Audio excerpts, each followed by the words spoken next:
if we need to start a formal meeting, we can do that when somebody arrives. Sounds good. So let's get started and hear some reports. Sure. So David, I think you can go ahead and take it away. There's a presentation that he sent that Armina can bring up too. And we can drive that, David, and you can just say next slide if you want. Would that work for you? That works perfectly. Okay, great.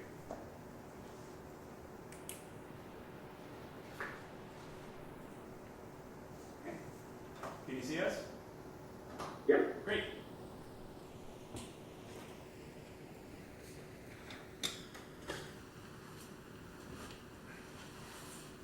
All right, floor is yours, sir. Thank you. So just to kind of catch everybody up on where we have come from and where we are headed towards. As a lot of you have probably seen, the May revision was published on Friday, a week and a half ago. And I'm sure that everybody at this point has heard the budget is not looking super stellar. Recording in progress. This meeting is being recorded. Sorry. No, all good. So the overall budget itself, about a year ago, we had passed a budget that was just over $300 billion in total general fund spending. This budget is closer to $224 billion in total general fund spending. The May revision attempts to balance a $31.5 billion revenue shortfall. Now this is down about $9 billion from what was projected in January. And consistently over the last couple of months, the projections have gotten increasingly worse in terms of a deficit and a larger budget problem.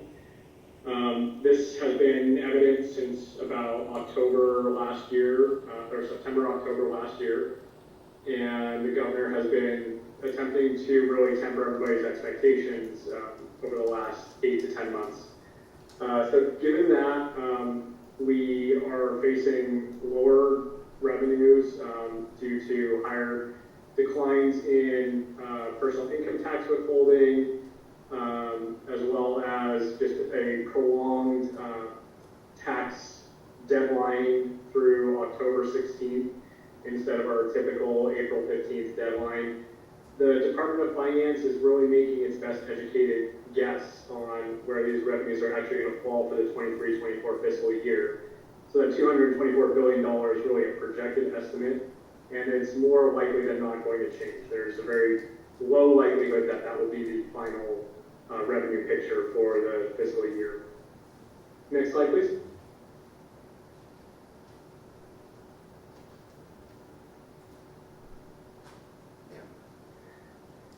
So Proposition 98, the K through 4, or now it's TK through 14, minimum funding guarantee is $106.8 billion in total funding for community colleges and TK through 12 schools in 23-24. Back in January, this was projected at about 108.8, so it's down about $2 billion.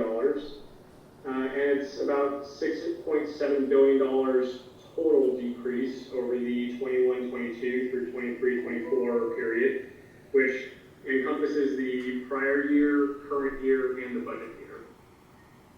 This is a significant decrease considering that for the last 8 years we've only had increases over over the 3-year period at each stage of the budget. The statutory cost of living adjustment, or COLA, is 8.22%, slightly up from 8.13%. A lot of figures in the legislative analyst office had initially pointed to about 8.3, maybe 8.4, so this is a little bit more conservative of a guess. And the test 1, which is the operating test for Proposition 98, is in a test 1 year, so 38.5% is just a flat general fund revenue share for Prop 98.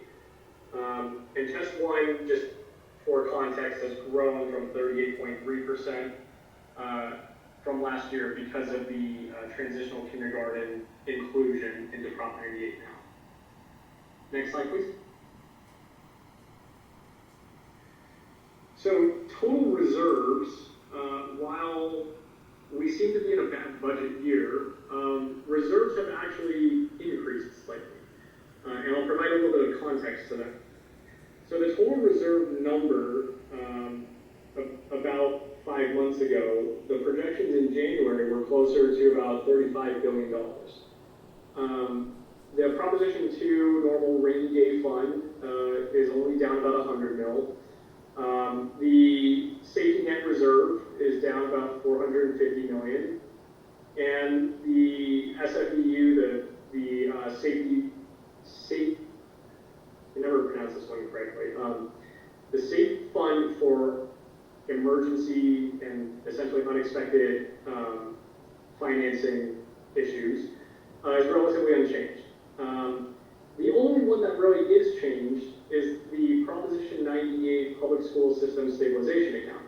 This is the Prop 98 reserve that was brought about by Prop 2 back in 2014. And this one is based on the amount of capital gains taxes, or general fund revenues that are realized from capital gains taxes. So while the economy is not necessarily doing well, capital gains are doing fairly well. I'm sure a lot of you have seen that the stock market is not really suffering the same as the economy is, and the stock market is not really indicating that the entire country, let alone just California, are headed for a recession. So a lot of very wealthy people and hedge fund and IPOs, as well as large corporations, are doing pretty well in the stock market. So this is driving that $2.2 billion increase from January. Next slide, please. So just a little more context for this Prop 98 reserve. Last year, the Prop 98 reserve was closer to about $8.5 billion, and it's been revised up to $9.9 billion based on capital gains in 22-23 so far. And this coming fiscal year, it will reach $10.7 billion. Now, this is the constitutional maximum. There is a 10% rule, and any reductions to this figure, this $2.2 billion deposit figure, will result in a 1 to 10 drop in that Prop 98 amount. So if Prop 98 general fund revenues were to drop from $106.8 billion to closer to $104 billion, then that Prop 98 reserve deposit will likely draw a commensurate amount, about 10% of however much the drop is. Next slide, please. And just for context, this is all predicated on the final budget that's adopted, as well as any adjustments that happen as the 2023-2024 fiscal year actually unfolds. So in the May revision, a couple of the community college major spending proposals include $678 million for apportionment COLA. This is up from $652.6 million, and this is the difference between that 8.13% and 8.22% COLA. And then categorical COLA for about 5 of the categoricals that exist outside of the student center funding formula are up from $92.5 million to $95.5 million. Again, this is from that slight increase in the COLA. Next slide, please. So unfortunately, that's all of the good news that was really contained in the budget.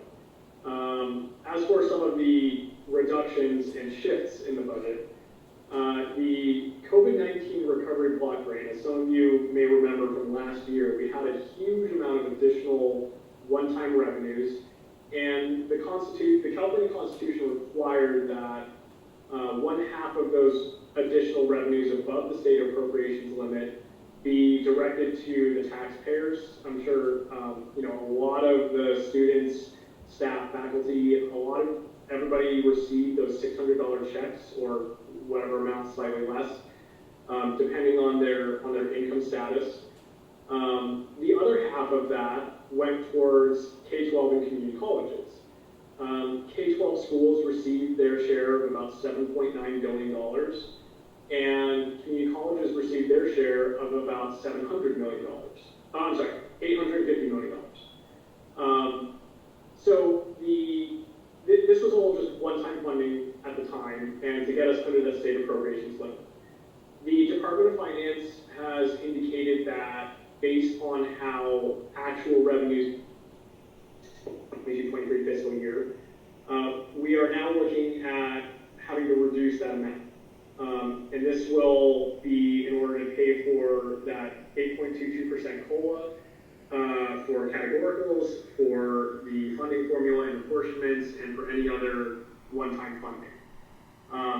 We're no longer above that state appropriations limit in 22-23, and we're actually several $billion in the green for that.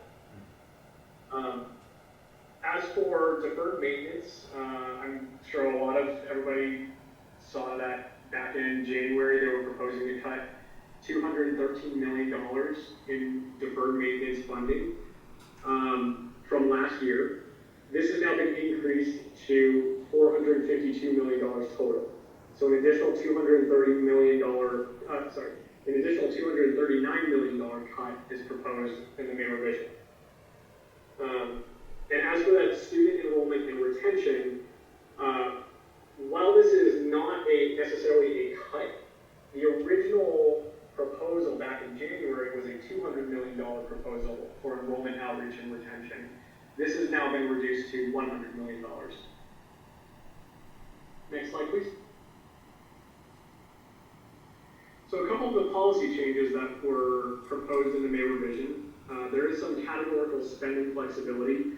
For those who remember back in the Great Recession, a lot of the spending for K-12 and community colleges was completely flexed because we were under very strict budget constraints, especially through deferrals and budget cuts.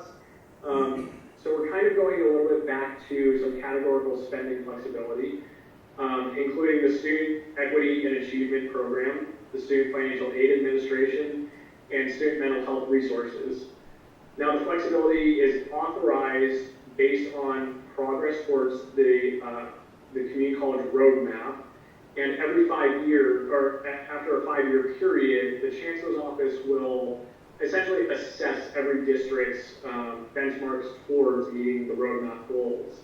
If they determine that a district has not reached any of those benchmarks, or they're not reaching them quickly enough, they will unflex their flexibility or essentially take away the authorization for the flexibility, and also basically put them into a sort of technical assistance model. So it really just is saying you guys didn't spend your money flexibly enough, but still covering enough student services to make sure that your students are being served equitably.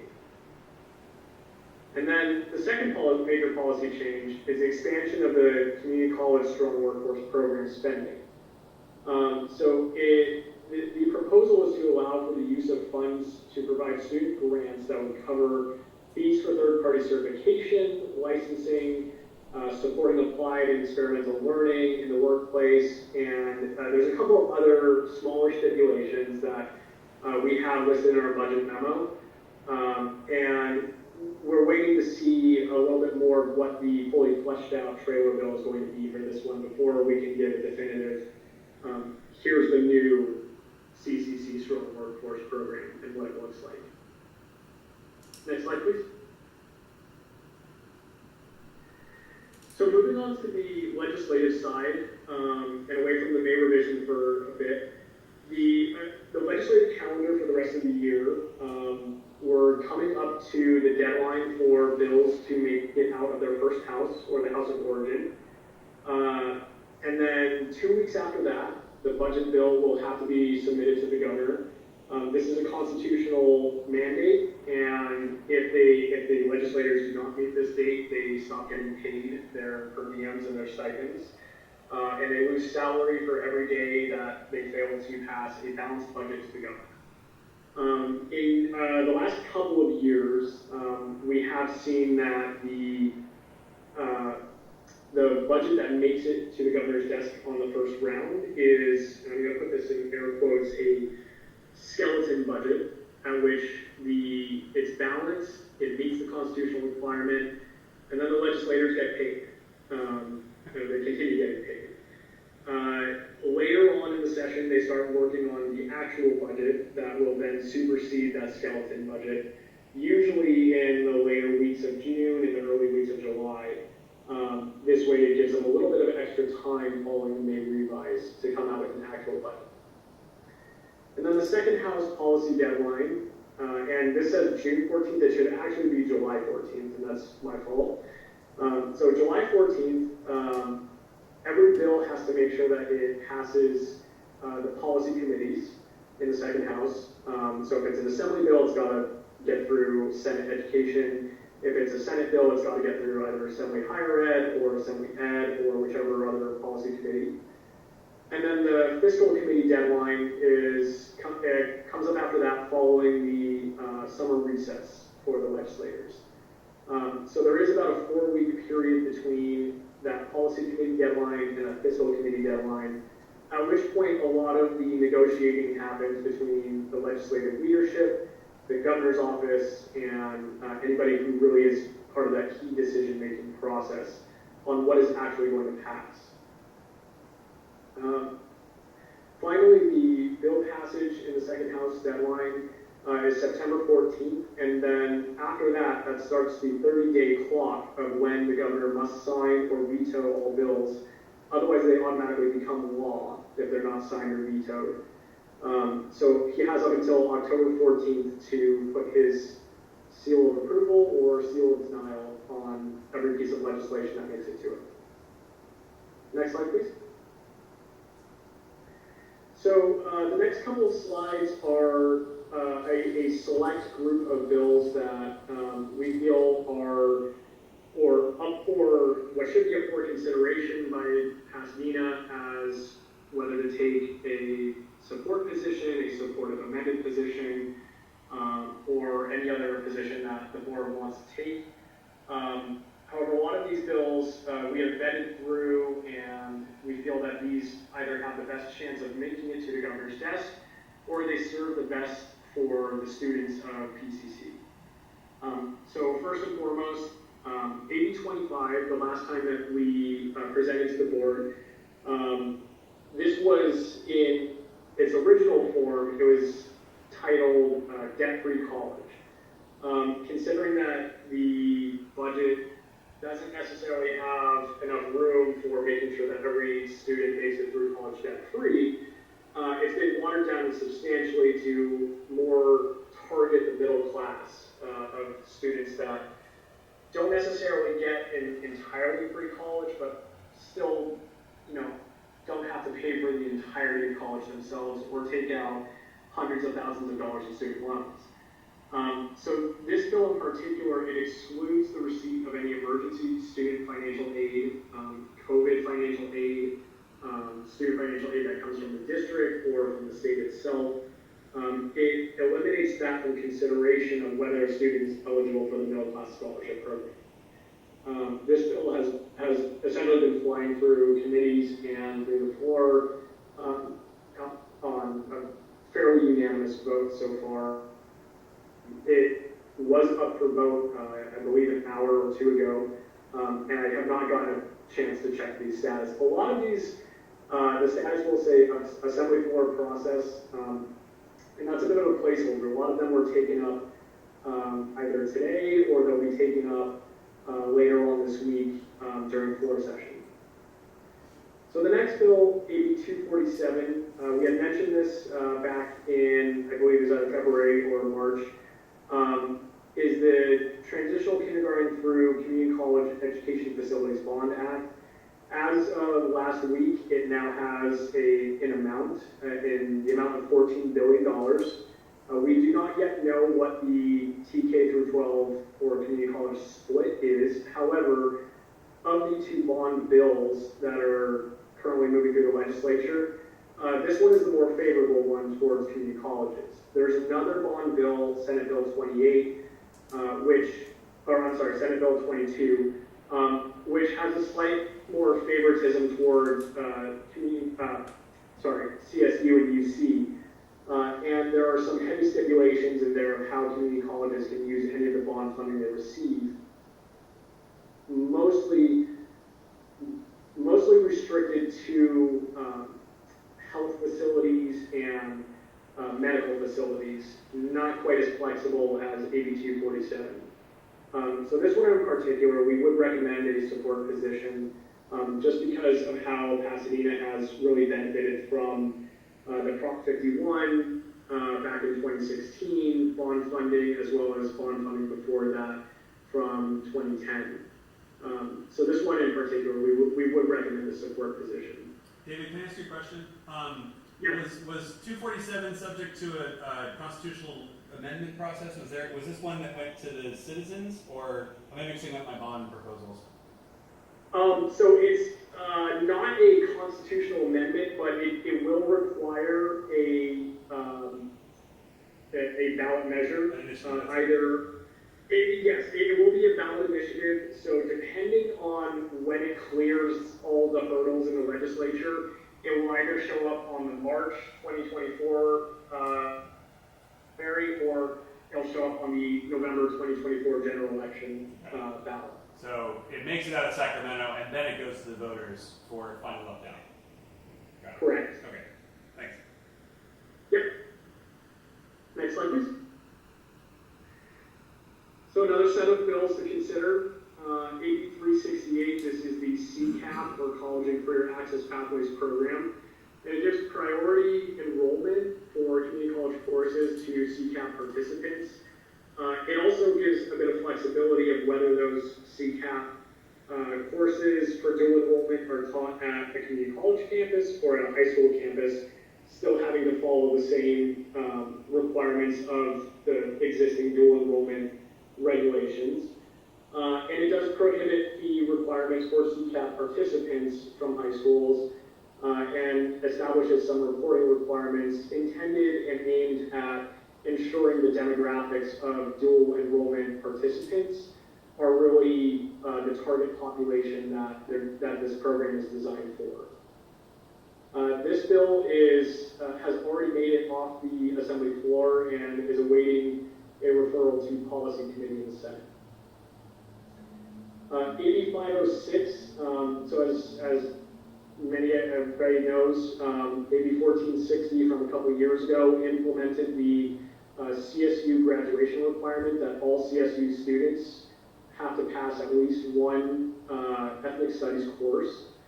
However, the current approval process of which courses at community colleges qualify for that CSU graduation requirement for transfer purposes, so ensuring that students are not having to repeat or retake an ethnic studies course if they've already done one at community college. That approval process has gotten a little bit muddy, and quite a number of courses have been denied. A lot of the courses that have been approved are not really fitting the overarching theme of what is ethnic studies. They haven't really fit those core autonomous principles of ethnic studies. So AB 506 is designed to create a working group that would more thoroughly vet this approval process and create a more comprehensive approval process. It also pushes back that graduation implementation, the graduation requirement implementation through to 25-26 graduating year. It gives us about one extra academic year to make sure that approval process is in place, and we're making sure students are not really falling through the cracks of missing that ethnic studies requirement, having to take one additional semester or term, whatever it is, at DSU just to meet that requirement. This bill is up on the Assembly floor this week and next week. Next slide, please. Thank you. AB 610 by Assemblymember Holden. This is the bill that we have been following really closely this year on student transit pass pilot programs. This is to essentially establish that fare free transit pass program for students to get to campus, back from campus, not have to pay for public transportation, as long as they're using it for educational purposes. And this bill previously was vetoed by the governor in AB 1919 last year. We see it as a slightly more favorable version this year. We know that the California Transit Association has removed their opposition from it. And now that, now that we're in a not as good budget, we have to see if this will be prioritized by the governor and the legislative leadership. Otherwise, it will become a 2-year bill until next year. But this is one of the bills that has been really moving through committees and through the floor process. It's now in the Senate Education Committee, and this is one that we would recommend a support position on. Yeah, question, I mean, aren't we hearing that bills that don't have a funding, that the funding is not sure, are likely to be opposed by the governor? Yes. Now, there's always a caveat to that, as long as, or if in any case a bill or budget request fits the priority of the governor or kind of transcends the idea of this is just another appropriation, then oftentimes the governor will make an exception for that. This is something that we are trying to build up the support for, that notion that getting students to and from their campus, whether it's K-12 or community college or CSU or UC, this kind of transcends just another college program. This is actually getting students into the classroom. Thanks. So that's kind of part of the messaging behind it. Thanks.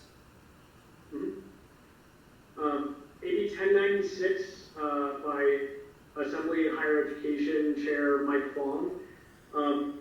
This bill essentially just allows community colleges, or would authorize community colleges, to teach courses in languages other than English. That be it for credit, non-credit, adult education classes, whatever type of class, and it's designed for non-foreign language classes. So if there's and the case study comes out of LA Community College District, where they did a survey that out of 2,500 respondents, almost 2/3 of them indicated that they would actually take additional courses at a quicker pace if, say, their economics course or their statistics course or health sciences course were offered in Spanish or Hmong or Vietnamese or a different language that's not English, more close to their home native language that they speak at home. So this survey also showed that there's a significant amount of the population, and especially in the Bay Area and the greater Los Angeles area, who would actually enroll in college as a first-time student or come back to a community college as a returning student just to take these types of courses that would help them either upskill or even just learn something new in a different language. So this bill is over in the Senate Education Committee and is agendized for, I believe, a week and a half from now. And on that one, David, it says allows. Is that it's purely a local course-by-course decision? Okay. Correct.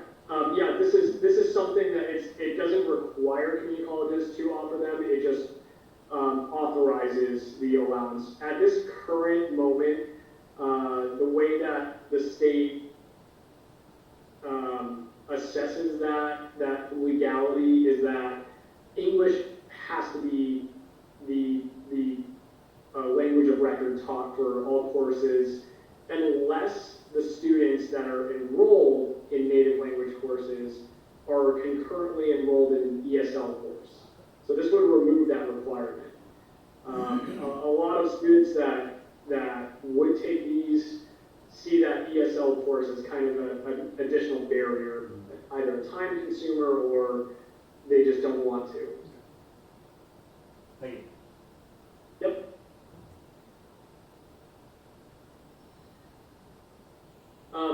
Assembly Bill 1370 is very focused on economic and workforce development. And so this EWDP program, it make changes to the tenets and the funding provisions of the EWDP, and it more closely bases it on a regional labor and industry market, what the needs are of the region around a college, and considering how Pasadena is in a very, I'm not going to call it industrial, but very commercialized area as compared to certain areas like the Central Valley or the far north or the Inland Empire.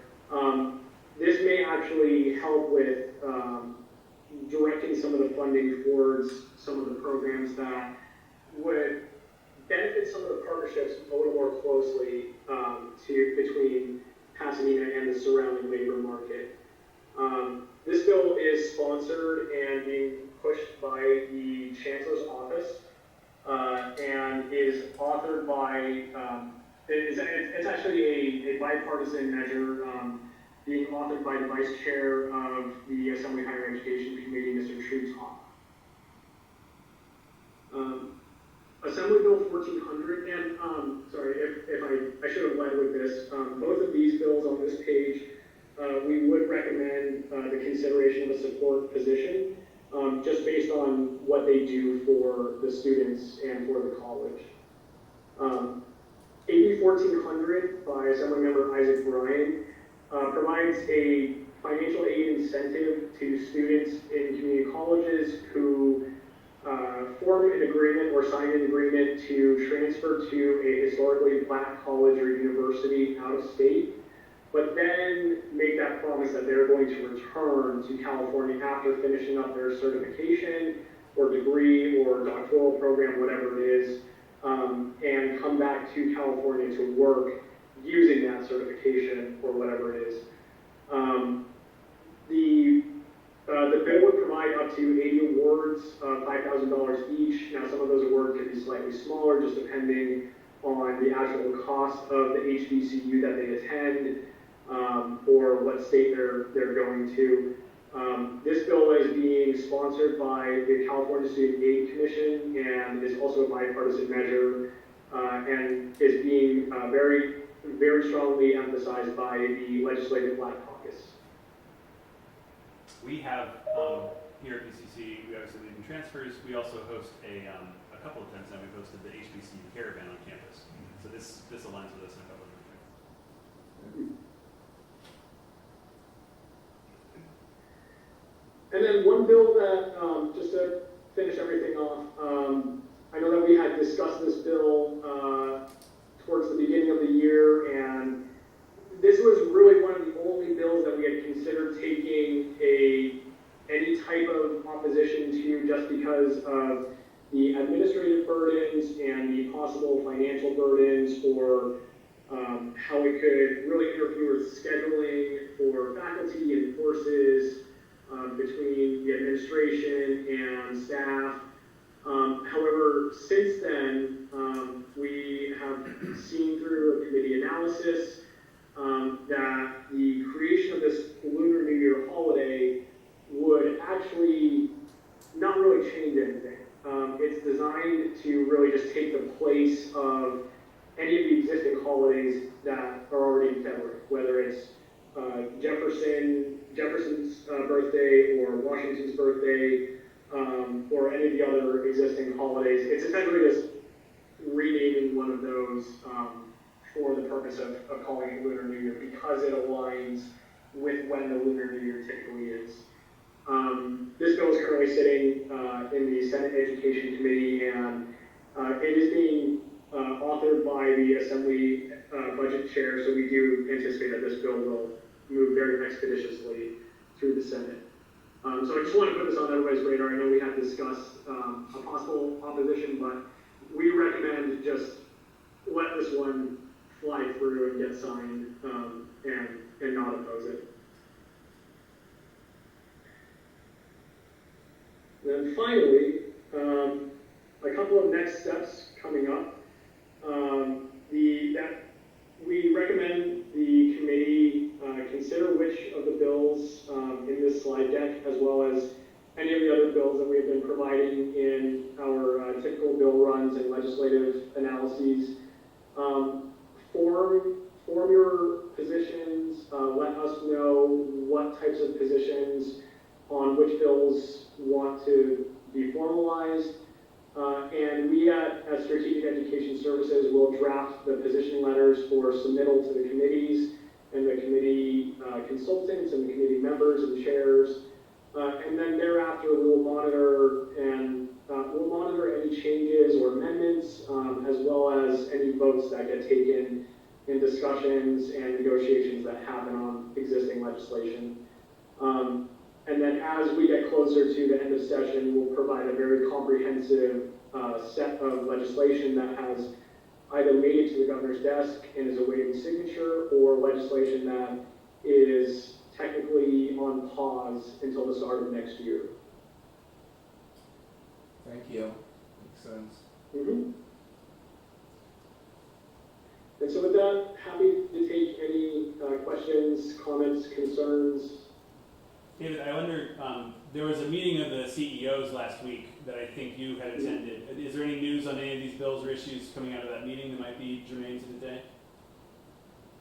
So a lot of the discussion of the CEOs, I know was really focused on the budget itself, and kind of how to form the advocacy. We understand that the Community College League of California has its own set of talking points. The budget letter that we had drafted and provided to PCC's delegates is very closely mirrored to what was in the league's talking points. And so, aside from budget side, the rest of the discussion was really around the bachelor degree program and the baccalaureate degree program, and what's been happening with that between the community colleges and the CSU. And just for a bit of contextual update, from what we know, the CSU, the Assembly Higher Education Chair and the Senate Chair, who submitted that joint letter to the Community College Chancellor's Office requesting a pause on any BDP approvals. They have essentially retracted that request for the pause, and they're going to allow all of these Cycle 2 applications to go through. If there are any concerns with duplicative nature for any Cycle 2 proposals, they will let that go through essentially the process that they currently have in place, the dispute resolution, and they'll try and work it out and figure out how to make it non-duplicative. We don't know yet how this is going to play out for a subsequent cycle after Cycle 2 is dispensed with. This is what we're very ear to the ground, waiting for what comes out of this discussion between the Chancellor's Office of the community colleges, the Chancellor's Office of the CSU, and the committee consultants of the Assembly Higher Education and the Senate Education Committees. Those are really the key players in all of this, and as this discussion evolves, as they come to either agreements or disagreements, we're going to keep you guys as updated as possible whenever a decision comes out. Thank you. I have some students have asked about a future Sacramento visit. Do you have thoughts about what logical dates might be useful versus others? So, recommendation number one is avoid any time when we're on a legislative recess. So that's typically the middle of July through the middle of August. And I understand this is probably during the summer term, so it's a little harder to get students up here. The real meat of the budget process is carrying out right now, and it would be really hard to get any meetings with the actual legislators or representatives. My recommendation is a little closer. If we're going to do it this year, we do it closer to beginning of September or end of August. If we do it next year, I know that there has been some very good success with bringing up a group of students for the League's Lobby Day in late January. This is usually the time when it's a lot easier to get meetings with the actual representatives. It's the beginning of the budget cycle, and this is a good opportunity for the legislators to actually hear from the students, you know, what's on their agenda, what's on their radar. We're starting to form our budget, we're starting to form our legislative calendar.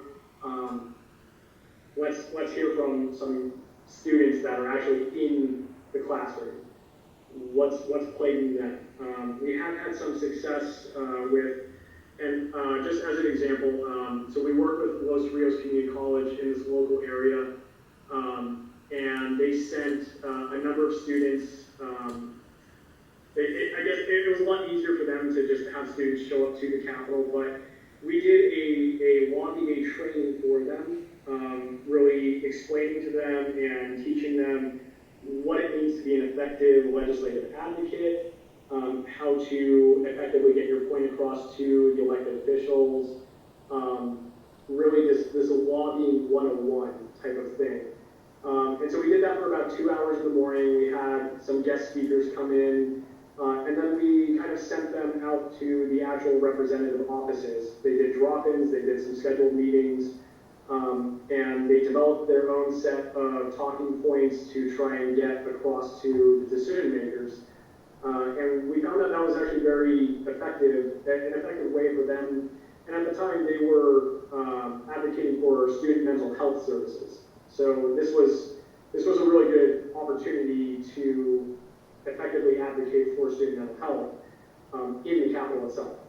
So I would recommend either the kind of that end of August, beginning of September, when all the legislators are in the building, they're working on legislation, the budget's already dispensed with, it's already passed, or the beginning of the calendar year, sometime in January or February, when the legislators still have room in their agenda to consider, you know, what do their constituents really need at home.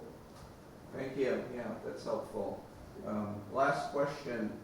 When should we try to get an update from you? When would make sense to, might work to have another update? So we picked this time in particular right now because the Appropriations Committee of the First House met last week. They went through about 1,500 bills all in one day. It was a very long day. My entire staff was all hands on deck for that. I would recommend probably the next fiscal committee deadline, which is the first, I think it's like the first day of September. It's either September 1st or September 2nd, so about 3 months from now. And this will be probably the next time when we really know what is that final set of legislation that is finalized in the legislation, what is going to make it to the governor's desk. We can do a smaller interim report on the budget when that gets passed in middle of June.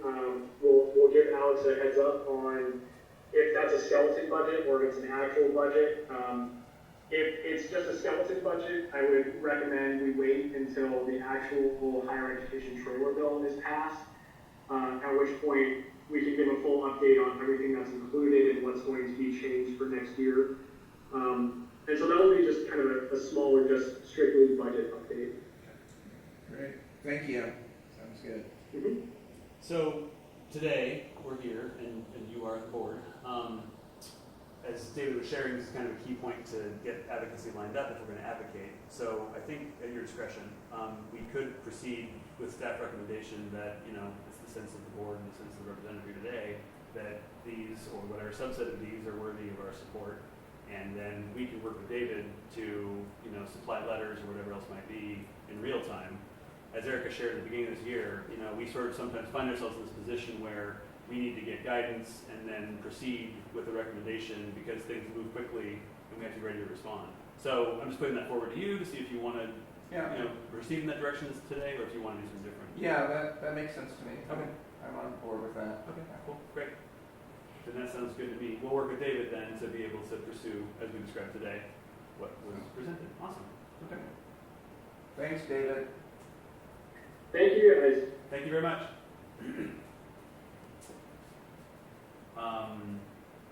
The next item is the update on federal issues. I can do that very quickly.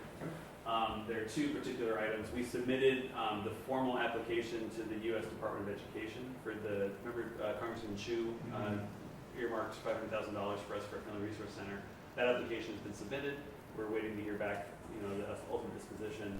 We got the impression that that was a pro forma application because it was an earmark, and this is just sort of Department of Ed, getting their ducks in a row to make sure they can appropriate the funds. So I can't imagine there's anything on the way, but the application is there. The other item worth bringing up is we had applied through Senator Feinstein's office for another appropriation for equipment. Yeah, $2 million for equipment and such for Serafian, and that did not unfortunately make it. The list they shared was maybe 24 to no more than that. It might have been 30 or 40 projects across the state, and it just seemed like we didn't make the cut. So disappointing, but that's not unexpected, I suppose. Just given the scope. And then we have this resolution. I don't know if you want to try to discuss that today, or just share more about it, or whatever you feel you can use the time for. I mean, it was brought to me from Tammy. Certainly makes sense to me to, when we do the sense of this is the sense of PCC board that we agree with this idea and want the city of Pasadena to hear our opinion on it. So I don't think it's controversial. I think it will only take, a minute or two at the board meeting to approve, so. Sure, okay. I mean, there's 15 pages of text and then supplemental stuff, which I glanced through, but all it does is kind of say how PCC, how the city of PCC has failed. We're being recorded now, right? Has kind of failed on really fleshing out their movement on bike accessible routes and walking accessible routes and that sort of thing. Okay. And it is what it is, and all we can do is keep pushing and hope that they'll improve their infrastructure in the future. So. Okay. Well, I think we can definitely agendize it in June. Cool. Okay. So next meeting, we heard what the likely. Yeah, let's hear from David in June when there's news on the budget. Maybe we convene a small one to go over budget issues. Erica or whomever might want to share some information at that point about it. And then it does sound like when September 1st or 2nd hits, we'll get an early meeting in the month there. I don't know if you want to look at dates now or if we should doodle this when the whole group is here. Let's do a doodle. Okay, we can do that. And hopefully, people will be available when the time comes. Yeah, well, I appreciate you being here. Sure. Thanks so much. Yeah. Thank you. Okay.